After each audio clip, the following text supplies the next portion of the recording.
Em 2003, enquanto estava lotada em uma plataforma de pesquisa offshore no Oceano Atlântico, recuperei o corpo de um Bigfoot boiando em águas abertas a dezenas de milhas de qualquer costa. O que descobri durante o exame daquela criatura desafiou tudo o que eu pensava entender sobre biologia, evolução e o mundo natural. Esta é a história que tive medo de contar por mais de 2 décadas. Mas, na minha idade agora, decidi que alguns segredos são simplesmente importantes demais para levar para o túmulo. Algumas verdades exigem ser ditas, independentemente das consequências. Meu nome é Dra. Rachel Thornton. Em 12 de outubro de 2003, eu tinha 52 anos e trabalhava como bióloga marinha sênior para o Atlantic Coastal Research Institute. Meu posto era a plataforma Bravo, uma formidável estação de pesquisa e observação ancorada no leito marinho a 43 milhas da costa acidentada do Maine. Por anos, a Bravo foi o meu mundo, uma ilha de aço dedicada a desvendar os mistérios do oceano. Estudávamos ecossistemas de águas profundas que prosperavam na escuridão eterna. Monitorávamos as majestosas migrações de baleias ao longo da costa leste, rastreávamos as poderosas correntes oceanográficas que agiam como o sistema circulatório do planeta e coletávamos um fluxo constante de dados ambientais para várias agências federais. Minha carreira se estendeu por 28 anos de imersão no mundo marinho. Eu havia publicado artigos sobre tudo, desde a delicada arquitetura das formações de corais de águas profundas, até os complexos e assombrosos padrões de comunicação das baleias jubarte. Eu havia estudado o brilho etéreo de organismos bioluminescentes na zona mesopelágica e mapeado os épicos hábitos de migração do atum rabilho do Atlântico. Eu tinha visto coisas que encheriam a maioria das pessoas com uma vida inteira de admiração. Espécimes de lula gigante com olhos do tamanho de pratos de jantar. Peixes raros de águas profundas que nunca antes haviam sido catalogados e formações geológicas submarinas que pareciam desafiar as leis conhecidas da física. Mas absolutamente nada em minha extensa carreira, nada em todo o léxico da ciência biológica como eu a entendia, havia me preparado para o que eu estava prestes a encontrar naquela fria manhã de outubro. A plataforma abrigava uma tripulação de 14 pessoas durante aquele turno específico de 3 semanas. Nossa pequena e isolada comunidade consistia em 7 cientistas como eu, 5 funcionários de apoio essenciais que mantinham a plataforma funcionando e 2 oficiais de ligação da Guarda Costeira permanentemente lotados conosco para resposta a emergências e coordenação perfeita com as autoridades marítimas. A plataforma Bravo era uma estrutura substancial, 160 pés de aço e concreto erguendo-se das ondas, ancorada no fundo do oceano muito abaixo.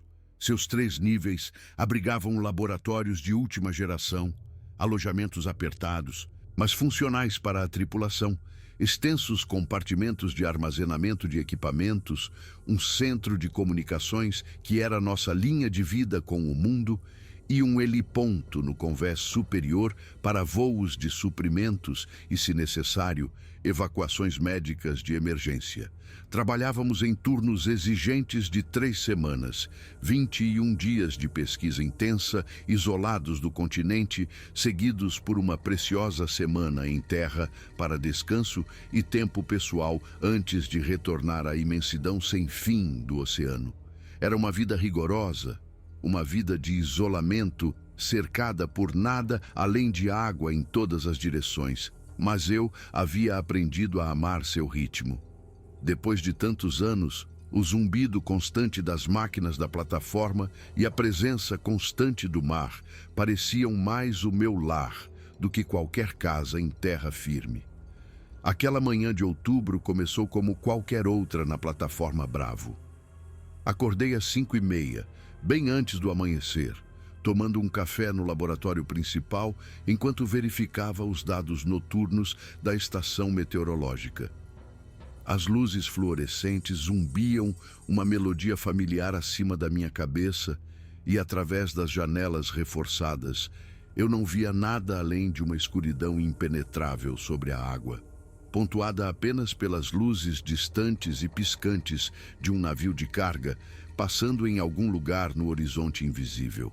A previsão não era promissora. Um sistema de tempestade significativo estava avançando em nossa direção vindo do Nordeste, com previsão de se fazer sentir no final da tarde. Os modelos de computador, nossos oráculos digitais, mostravam que ele se intensificaria à medida que se aproximasse, alimentando-se vorazmente das correntes oceânicas quentes que fluíam por nossa área de pesquisa. Já havíamos enfrentado muitas tempestades na Bravo ao longo dos anos, algumas delas verdadeiramente severas, mas esta parecia diferente.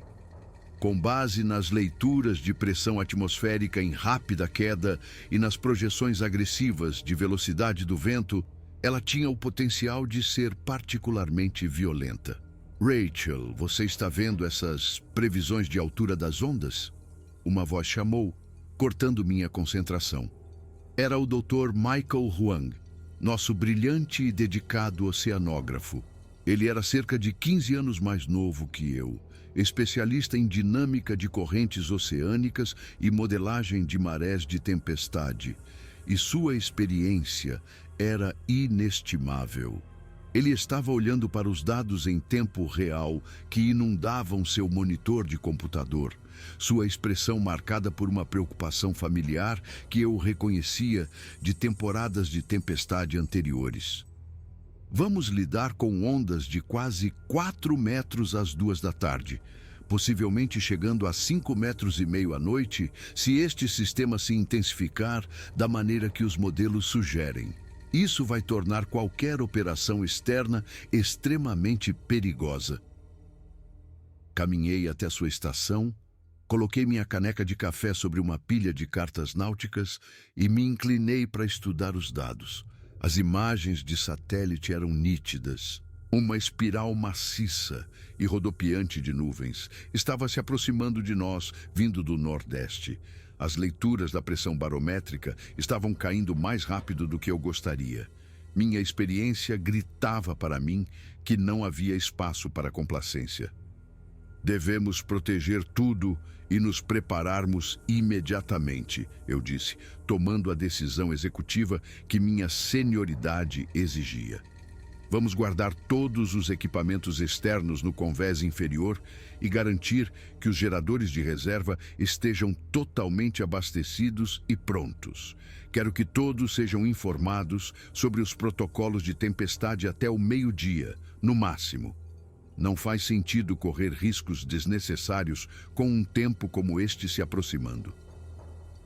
Michael assentiu, seu foco absoluto, e imediatamente começou a enviar notificações para o resto da tripulação através do sistema de comunicação interna da plataforma. Em 20 minutos, toda a plataforma era uma colmeia de atividade, todos acordados e se movendo com um propósito compartilhado. Todos nós entendíamos que a preparação para uma tempestade não era um treinamento quando se está flutuando a 43 milhas da terra firme mais próxima. Ao meio-dia, o mar havia se transformado de uma ondulação suave em uma massa agitada e turbulenta. O céu havia se tornado um cinza escuro e machucado que parecia pressionar a água como um cobertor pesado e sufocante. O vento estava aumentando constantemente, com rajadas de 30 nós, e subindo seu uivo um lembrete constante do poder que estava sendo liberado ao nosso redor. Havíamos recolhido nossos sensores flutuantes, recuperado o delicado equipamento de monitoramento subaquático que poderia ser danificado pela ação severa das ondas e prendido os barcos da plataforma com cabos extras e pontos de ancoragem adicionais. A equipe do convés, liderada por nossa imperturbável contramestre sênior, Sandra Kowalski, trabalhou incansavelmente durante toda a manhã, seus movimentos eficientes e práticos, garantindo que nada se soltasse e se tornasse um projétil mortal durante a tempestade. À 1h30 da tarde, eu estava no compartimento de armazenamento de equipamentos no nível inferior com Sandra, verificando 2 vezes as cintas de fixação de alguns equipamentos de sonar sensíveis. O ar estava denso, com o cheiro de graxa e sal. Foi então que ouvimos o rádio estalar com uma transmissão de entrada, o som cortando o barulho crescente do vento. Plataforma Bravo, aqui é a estação da Guarda Costeira de Portland.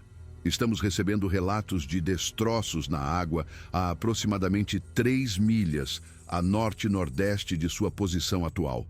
Podem verificar? Câmbio. A voz era profissional e clara, apesar da crescente estática da tempestade que se aproximava. Troquei um olhar com Sandra. Ela deu de ombros, já pegando seu equipamento de chuva laranja vivo em antecipação a uma possível ida ao convés. Esse tipo de solicitação não era incomum. Nossa plataforma era frequentemente a estação tripulada mais próxima de vários incidentes marítimos nesta vasta extensão do oceano. A tenente Amanda Torres, nossa oficial de ligação sênior da Guarda Costeira, respondeu da sala de comunicações 2 níveis acima de nós. Sua voz, calma e profissional como sempre, ecoou pelo alto-falante do compartimento de equipamentos. Estação Portland, aqui é a plataforma Bravo. Vamos investigar. A visibilidade está se deteriorando com o sistema climático que se aproxima. Que tipo de destroços estamos procurando? Câmbio. Houve uma breve pausa antes que a resposta viesse. Um momento de silêncio cheio de estática. Não identificado no momento. Uma embarcação de pesca relatou ter visto algo grande boiando na água. A tripulação pensou que poderia ser uma carcaça de baleia ou possivelmente destroços de naufrágio de algum tipo. Eles não puderam investigar mais devido às condições climáticas que se aproximavam e tiveram que retornar ao porto. Agradeceríamos se pudessem dar uma olhada antes que a tempestade torne as operações impossíveis. Câmbio. A tenente Torres confirmou o pedido sem hesitação. Entendido, Portland. Daremos uma olhada e reportaremos. Câmbio e desligo. Eu já estava indo para as escadas quando Sandra me alcançou, vestindo sua jaqueta impermeável enquanto subíamos em direção ao convés superior. A urgência era palpável. O que quer que fosse isso, tínhamos uma janela de oportunidade extremamente estreita para investigar antes que a tempestade impossibilitasse qualquer tipo de operação na água. Cada minuto contava. 20 minutos depois, Sandra e eu estávamos no convés de observação da plataforma, varrido pelo vento, com os binóculos pressionados contra os olhos, perscrutando a água cada vez mais agitada ao norte. O vento soprava forte agora, talvez 40 nós, enquanto as faixas externas da tempestade começavam a nos atingir. Um spray frio e cortante das ondas estava alcançando o convés, a uns bons 45 pés acima da linha d'água. A névoa do Atlântico cobria meu rosto, e eu tinha que limpar as lentes do meu binóculo repetidamente para manter qualquer tipo de visibilidade. O horizonte havia se dissolvido em um borrão cinza e sem feições onde o céu encontrava o mar, tornando a tarefa de distinguir qualquer coisa naquela água turbulenta mais difícil a cada minuto. Ali! Sandra gritou por cima do vento, seu braço estendido, apontando para o nordeste. Posição de 2 horas, talvez a meia milha daqui, algo escuro na superfície. Foquei meus binóculos na direção que ela indicava e vi imediatamente. Uma grande massa escura estava boiando na água, subindo e descendo com as ondas cada vez mais pesadas. Era impossível distinguir detalhes a essa distância, especialmente com o spray e a visibilidade em deterioração. Mas eu pude dizer de imediato que era algo substancial. Era grande demais para ser uma foca, mesmo uma foca cinzenta grande. A forma estava errada para uma baleia. Faltava a barbatana dorsal ou a cauda características que identificariam um cetáceo. Baixei meus binóculos, minha mente percorrendo as possibilidades, e olhei para Sandra. "Chame a Tenente Torres aqui imediatamente", eu disse, minha voz firme contra o vento. "E diga a ela que talvez precisemos usar o barco de resgate. Quero o suboficial Williams aqui também. Precisamos tomar uma decisão rápida sobre se podemos recuperar com segurança o que quer que seja aquilo antes que a tempestade torne impossível." Em 15 minutos, uma pequena equipe se reuniu no convés inferior, perto do lançamento do barco. A Tenente Torres, Sandra, o suboficial David Williams, nosso outro oficial de ligação da Guarda Costeira, e eu. A tempestade estava se aproximando mais rápido do que os modelos haviam previsto. Tínhamos talvez 1 hora, 60 preciosos minutos antes que as condições se tornassem perigosas demais para qualquer operação com barco pequeno. As ondas já estavam chegando a 8 pés e aumentando constantemente, e o vento fazia o cordame da plataforma cantar com um som agudo e melancólico que os marinheiros experientes sabiam respeitar. "O que quer que seja aquilo lá, precisamos recuperar agora ou esperar até que a tempestade passe", disse a Tenente Torres, estudando o objeto através de seus próprios binóculos com um olhar prático e crítico. Ela estava na Guarda Costeira há 18 anos e havia conduzido mais operações de busca e resgate do que qualquer outra pessoa na plataforma. Seu julgamento em questões de segurança marítima era algo em que eu confiava sem questionar. Mas se for um corpo, seja humano ou animal, pode não estar mais lá depois que a tempestade passar. Essas ondas podem empurrá-lo por milhas ou submergi-lo completamente. Tomei a decisão rapidamente, sabendo que a hesitação só nos custaria nossa janela de oportunidade. "Vamos", eu disse, com a autoridade que vinha de ser a cientista sênior na plataforma. "Mas faremos isso rápido e com segurança. Ao primeiro sinal de que as condições estão perigosas demais, abortamos imediatamente e retornamos à plataforma. Nenhum espécime recuperado vale o risco de vidas. Todos entenderam?" Todos assentiram em sombrio entendimento. Iniciamos a sequência de lançamento do barco inflável de casco rígido da plataforma, ou RAIB. Era uma embarcação de 28 pés, com potentes motores de popa duplos, projetada especificamente para este tipo de operação em condições adversas. Sandra, uma timoneira experiente, nos manobrou para longe do lado protegido da plataforma, e o barco imediatamente começou a bater nas ondas enquanto nos dirigíamos ao objeto flutuante. À medida que nos aproximávamos, lutando contra uma cortina constante de spray que nos encharcava repetidamente e ondas que jogavam o barco como um brinquedo de criança, eu pude ver o objeto com mais clareza. Era definitivamente biológico. Eu podia ver o que parecia ser cabelo ou pelo, marrom escuro ou possivelmente preto, emaranhado e encharcado pelo tempo no oceano. Meu primeiro pensamento lógico foi que havíamos encontrado um urso, talvez um urso negro que, de alguma forma impossível, acabou no oceano a milhas da costa. Não era inédito que ursos nadassem distâncias consideráveis, mas 43 milhas estava além de qualquer possibilidade razoável. Ainda assim, minha mente procurava desesperadamente por explicações que se encaixassem no quadro estabelecido do mundo natural. "Parece um urso morto", gritou a Tenente Torres por cima do rugido dos motores e do uivo do vento. "Talvez caiu de um barco ou uma balsa ou algo assim." "Talvez", respondi, mas um nó frio se apertava no meu estômago. Algo me dizia que o que eu estava vendo não correspondia à estrutura corporal de nenhum urso que eu já havia estudado. Mesmo a essa distância, mesmo através do spray e da chuva que agora caía em lençóis, as proporções pareciam erradas. Os membros pareciam longos demais, o torso muito humanoide em sua forma. Mas afastei esses pensamentos como impossíveis. um truque de luz, dizendo a mim mesma que as condições adversas e a pouca visibilidade estavam distorcendo minha percepção. Sandra manobrou o barco com uma habilidade incrível, aproximando-se a favor do vento para evitar ser empurrada para cima da massa flutuante pelas ondas poderosas. Quando paramos ao lado do corpo, tive minha primeira visão clara e desobstruída dele, e minha respiração ficou presa na garganta. O tempo pareceu parar por um momento, uma bolha de silêncio no caos da tempestade, enquanto meu cérebro lutava para processar o que meus olhos estavam vendo. Não era um urso.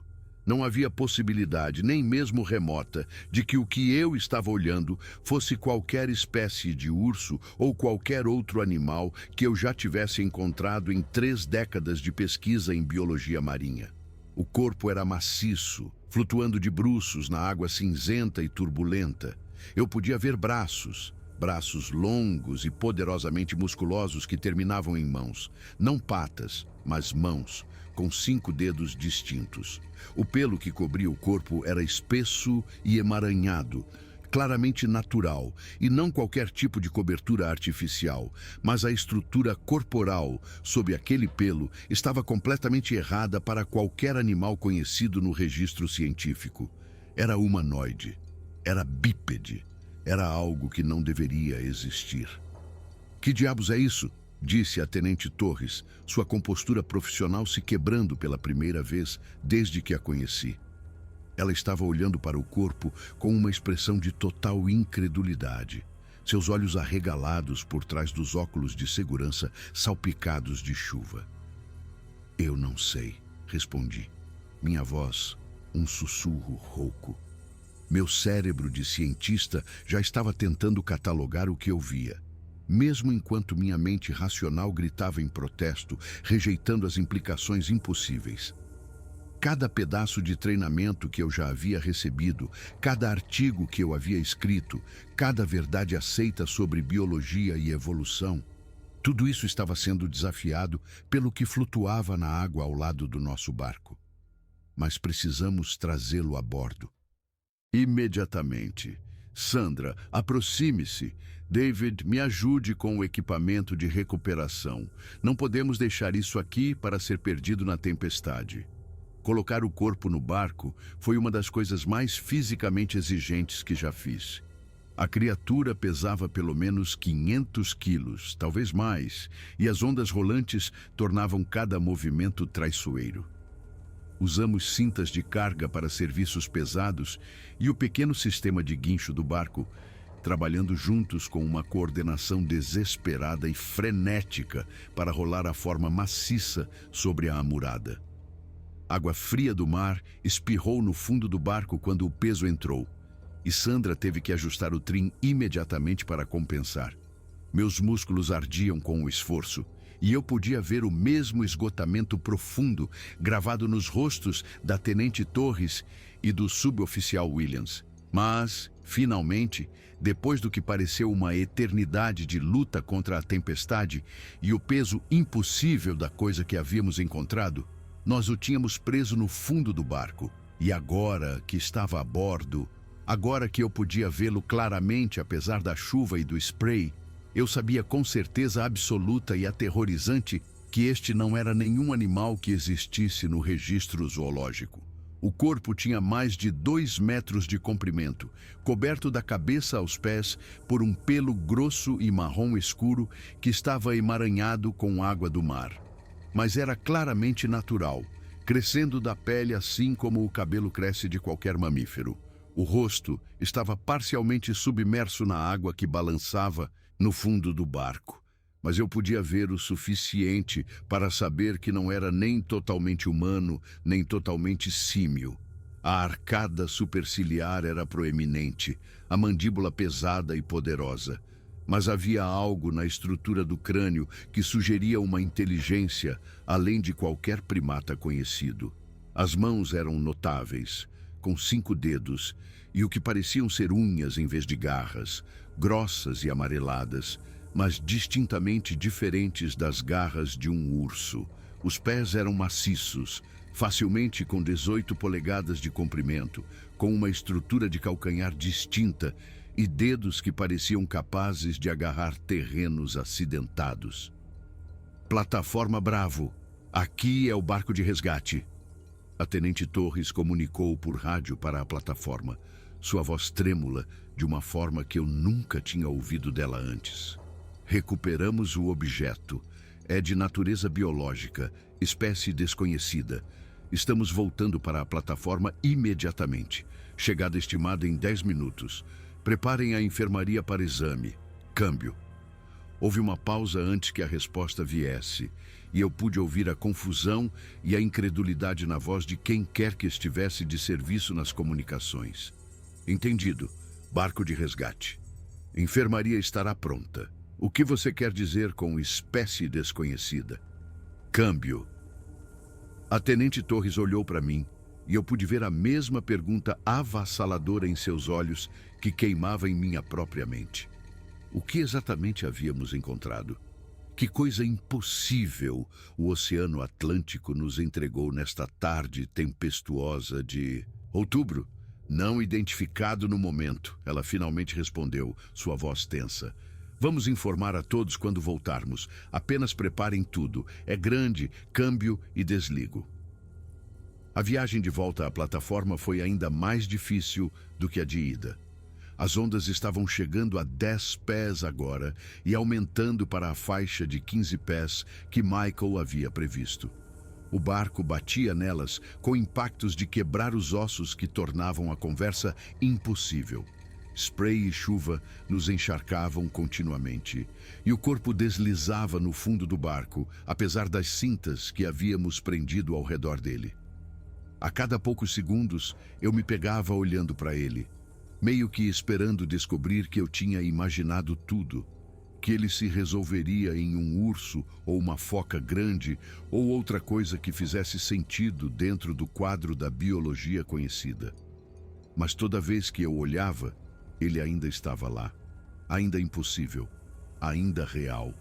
Quando chegamos à plataforma Bravo e manobramos para a posição de sermos içados a bordo, estávamos todos exaustos, encharcados até os ossos e tremendo com um frio que ia mais fundo do que a água do Atlântico. A equipe do Convés estava esperando, seus rostos uma mistura de preocupação e curiosidade. O operador do guindaste já estava movendo a cesta de elevação para a posição de nos trazer, junto com nossa carga impossível, para o convés da plataforma. Michael e os outros cientistas estavam esperando no convés quando finalmente chegamos. Quando viram o que carregávamos na maca que usamos para transportar o corpo, as expressões em seus rostos espelharam exatamente o que eu senti quando o vi claramente na água pela primeira vez. Choque, incredulidade e, por baixo de tudo, a faísca inconfundível e irreprimível de fascinação científica que levou todos nós a escolher esta profissão. Rachel, o que é isso? Michael perguntou, sua voz mal audível por cima do vento que agora uivava pela superestrutura da plataforma. Ele estava olhando para a forma maciça e coberta de pelos na maca com uma expressão de completa incompreensão, seu treinamento científico claramente em guerra com o que seus olhos estavam vendo. Ainda não sei, respondi honestamente, minha mente já mudando para o modo profissional. Mas precisamos levá-lo para a baía de exames imediatamente. E, Michael, preciso que você documente tudo. Fotografias de todos os ângulos, medições, amostras de tecido, tudo o que você puder imaginar, porque não tenho certeza se alguém vai acreditar nisso sem uma documentação extensa e meticulosa. O que quer que seja isso, precisa ser estudado adequadamente. Movemos o corpo para o maior compartimento de armazenamento da plataforma, que rapidamente convertemos em uma área de exame improvisada. Eu havia conduzido necrópsias em baleias, golfinhos, tubarões e inúmeros outros animais marinhos. Eu havia publicado artigos sobre técnicas de exame de espécimes, Mas isso era completamente diferente. Isso era algo que, de acordo com tudo o que eu já havia sido ensinada, simplesmente não deveria existir. Enquanto a tempestade açoitava a plataforma do lado de fora, sacudindo toda a estrutura com a força das ondas, eu fiquei de pé sobre o corpo e comecei meu trabalho. Só as mãos já eram notáveis. 5 dedos em cada uma, com proporções semelhantes às mãos humanas, mas em uma escala dramaticamente maior. As palmas eram coriáceas e pretas, com sulcos profundos que me lembravam impressões palmares forenses. Os pés eram ainda mais impressionantes, claramente projetados para a locomoção bípede, com uma estrutura de calcanhar e arranjo de dedos distintamente diferentes de qualquer símio. O rosto, agora que eu podia examiná-lo sob as luzes brilhantes, era profundamente perturbador. Não era humano, não exatamente, mas havia um eco inegável de humanidade na estrutura óssea. A arcada superciliar era pesada, abrigando olhos fundos que estavam fechados na morte. O nariz era largo e achatado. A mandíbula era poderosa, com um queixo mais pronunciado do que eu esperaria. E quando abri cuidadosamente a boca, encontrei dentes que combinavam molares semelhantes aos humanos com caninos maiores do que qualquer humano possuiria. Com base na minha experiência com recuperação de espécimes marinhos, estimei que ele esteve na água fria por talvez 24 a 48 horas, o que ajudou a preservá-lo. Pelas 6 horas seguintes, enquanto a tempestade rugia, conduzi o exame mais completo da minha vida. Michael documentou tudo, suas mãos tremendo um pouco, mas seu foco científico inabalável. A Tenente Torres manteve um registro detalhado. A criatura era um macho com aproximadamente 7 pés e 3 polegadas de altura. O pelo que cobria seu corpo era de um marrom chocolate profundo, com alguns fios grisalhos visíveis perto das têmporas, sugerindo maturidade. A musculatura era extraordinária, muito mais densa do que a de qualquer ser humano, construída para poder e sobrevivência em terrenos hostis. Coletei amostras de tecido, amostras de sangue do coração, cabelo e pele. O exame interno revelou um coração quase o dobro do tamanho de um coração humano, pulmões maciços e um sistema digestivo que sugeria uma dieta onívora. O cérebro foi a descoberta mais notável. Era talvez 20% maior que um cérebro humano em volume, com um córtex altamente desenvolvido. Este não era o cérebro de um simples símio, era o cérebro de uma criatura com capacidade para pensamento complexo, planejamento e talvez até linguagem. Mas a descoberta mais surpreendente veio quando examinei o crânio mais de perto.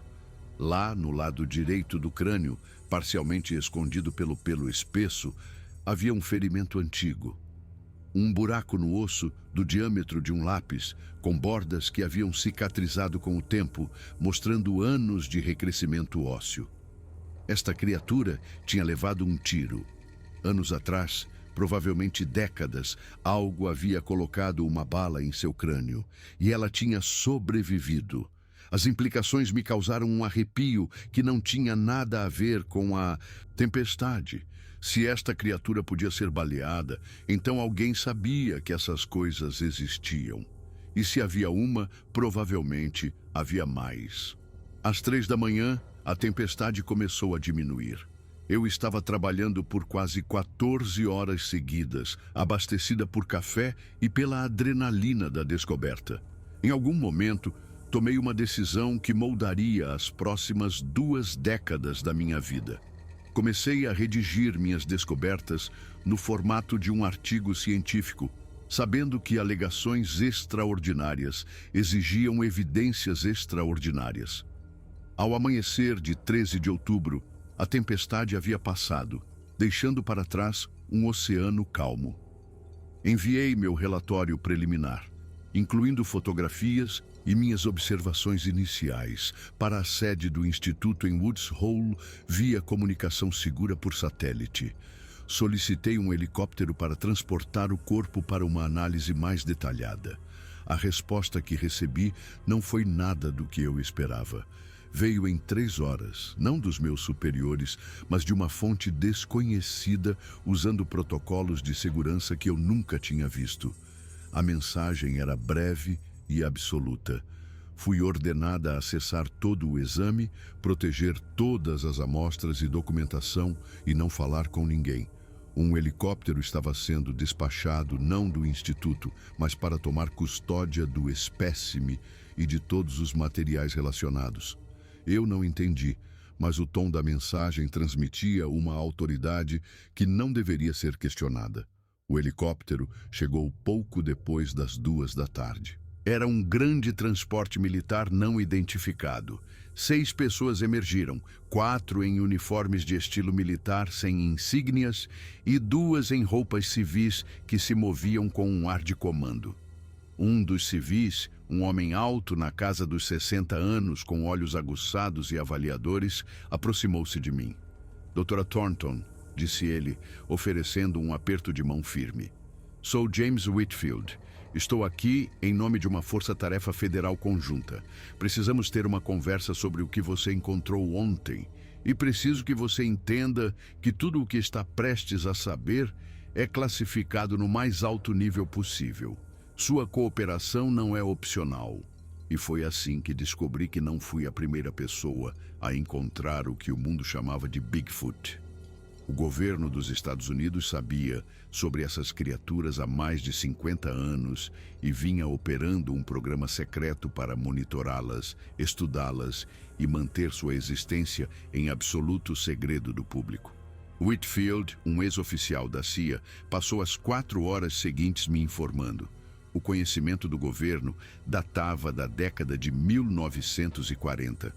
Uma população pequena, mas persistente, dessas criaturas vivia nas áreas selvagens mais remotas da América do Norte. Eram inteligentes, esquivos e usavam ferramentas simples.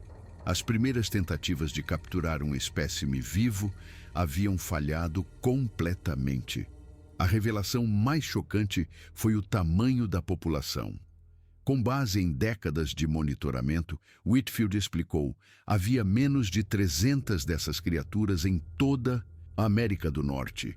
E o número estava diminuindo. Estavam sendo empurrados para a extinção pela perda de habitat, mortes acidentais por caçadores e pelo fato de que sua baixa taxa reprodutiva não conseguia compensar as perdas. A missão do programa, ele explicou, era dupla. Primeiro, estudá-los o mais detalhadamente possível antes que desaparecessem para sempre. Segundo, e mais importante, protegê-los da descoberta pública. Os fundadores do programa acreditavam que se o público soubesse que o Bigfoot era real, milhares de pessoas inundariam as florestas com armas, ansiosas para abater o troféu supremo. A espécie seria exterminada em 1 década. Então, o governo decidiu mantê-los em segredo. Cada avistamento era investigado e suprimido. Cada pedaço de evidência física era apreendido. Cientistas que chegavam perto demais eram recrutados e juravam sigilo. Aqueles que se recusavam enfrentavam consequências que Whitfield apenas insinuou. Recebi uma escolha: juntar-me ao programa e aceitar o sigilo, ou enfrentar acusações criminais, a destruição da minha carreira e a prisão. Não era uma escolha, na verdade. Ao pôr do sol, eu havia assinado uma montanha de acordos de não divulgação e assistido enquanto a equipe de Whitfield embalava cuidadosamente o corpo que havíamos recuperado e o carregava em seu helicóptero, com destino a uma instalação cuja localização eu ainda não estava autorizada a saber. Os 22 anos seguintes da minha vida seriam definidos por essa decisão. O programa tinha sua sede em uma instalação clandestina na zona rural de Vermont, disfarçada de estação de pesquisa florestal. 3 meses após minha descoberta, fui transferida para lá. A instalação era dirigida pela doutora Patricia Morrison, uma mulher brilhante na casa dos 60 anos que estudava essas criaturas desde a década de 1970. Ela se tornou minha mentora e minha amiga. A instalação abrigava uma incrível coleção de evidências. 13 espécimes esqueléticos completos, milhares de amostras de cabelo, moldes de pegadas e horas de gravações de vídeo de câmeras escondidas. E havia as amostras do corpo que eu havia recuperado. A análise de DNA levou meses, mas os resultados mudaram tudo o que pensávamos saber sobre a evolução humana. Essas criaturas não eram símios, eram hominídeos, parte da mesma linha evolutiva que produziu os humanos modernos. Eles haviam se separado de nossa linha entre 1 e 2 milhões de anos atrás, evoluindo em paralelo. Eles não eram nossos ancestrais, eram nossos primos evolutivos. O programa os chamava de Homo silvestris, homem da floresta. Isso era a prova de que os humanos modernos não eram a única espécie sobrevivente do gênero Homo. Outra havia vivido ao nosso lado o tempo todo, escondida à vista de todos. Nos anos seguintes, envolvi-me profundamente na pesquisa. Estudamos sua fisiologia, seu comportamento, suas complexas vocalizações, que sugeriam uma forma de linguagem. E assistimos, impotentes, enquanto seus números continuavam a diminuir. Na época em que me juntei, no final de 2003, a população era de cerca de 300. Um ano depois, 280. 5 anos depois, 240. O declínio era lento, mas implacável. Reconstruímos a história da criatura que encontrei, a quem chamamos de Atlantic One em nossos registros. Ele era um macho mais velho, vivendo sua vida nas florestas do norte da Nova Inglaterra. O ferimento de bala cicatrizado em seu crânio era um testemunho de sua resiliência. Em seus últimos anos, com a diminuição de seu habitat, ele começou a procurar comida perto de assentamentos humanos. Provavelmente comeu lixo contaminado, o que o deixou doente. Enfraquecido e delirante, ele vagou até a costa, onde a maré de tempestade o varreu para o oceano, e ele se afogou. Ele havia sobrevivido a um tiro na cabeça, apenas para ser morto por um pedaço de comida estragada de uma lixeira. Sua história era um microcosmo do destino trágico de sua espécie. Em 2018, ocorreu o incidente que me quebrou. Um grupo de caminhantes na Península Olympic capturou vários minutos de filmagem clara de um grupo familiar. O programa agiu rapidamente para suprimi-la, desacreditando a filmagem como uma farsa e pagando os caminhantes. Mas eu tinha visto o vídeo original. Eu reconheci a fêmea. Ela era um indivíduo que vínhamos rastreando há anos. Ver uma prova genuína e inegável de sua existência ser transformada em mais uma piada de Bigfoot, enquanto sua espécie caminhava para a extinção, destruiu minha fé na missão do programa.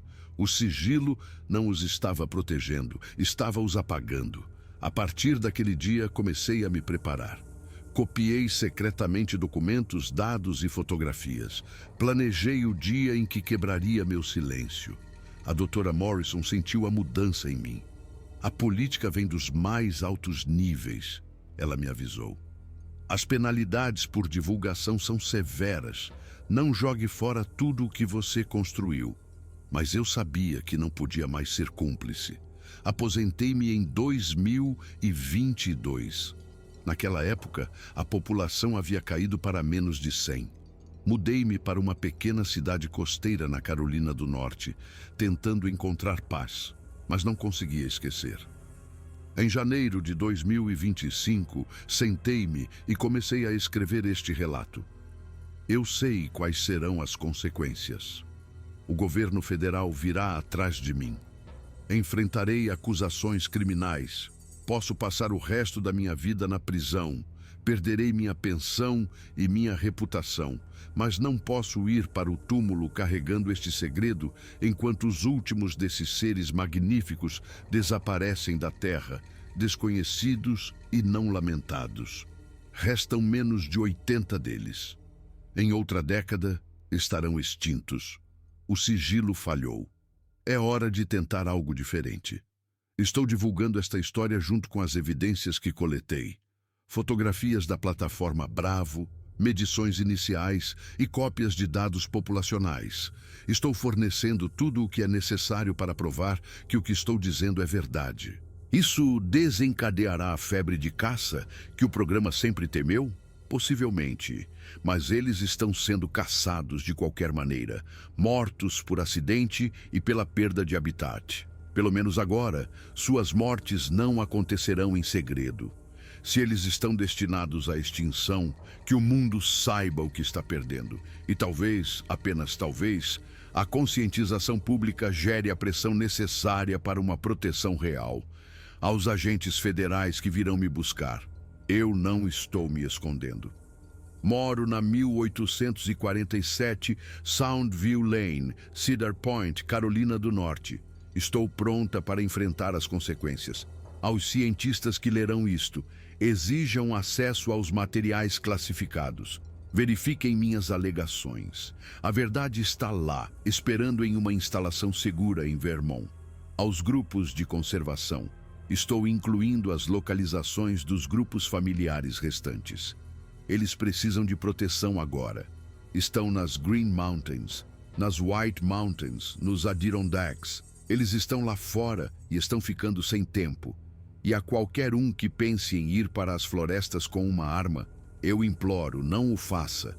Eles não são monstros, são seres inteligentes e sencientes. Se você vir um, deixe-o em paz. Já tiramos tanto deles. Eu não sei se esta revelação irá salvá-los ou condená-los, mas eu sei que o silêncio não estava funcionando. Pelo menos agora, o mundo terá uma escolha. O corpo que tiramos do oceano naquele dia mudou minha vida. Mostrou-me uma maravilha além da imaginação e me sobrecarregou com um segredo que não posso mais guardar. Passei 22 anos respeitando esse segredo e nesse tempo a espécie diminuiu em mais da metade. É hora de o mundo saber. Estou velha agora e talvez não viva para ver o resultado desta decisão. Mas, pela primeira vez em mais de 2 décadas, sinto que estou fazendo a coisa certa. Algumas verdades são importantes demais para morrer em silêncio. Algumas espécies merecem ser conhecidas, mesmo que tenhamos falhado em salvá-las. A história delas merece ser contada e agora foi. O resto depende de vocês.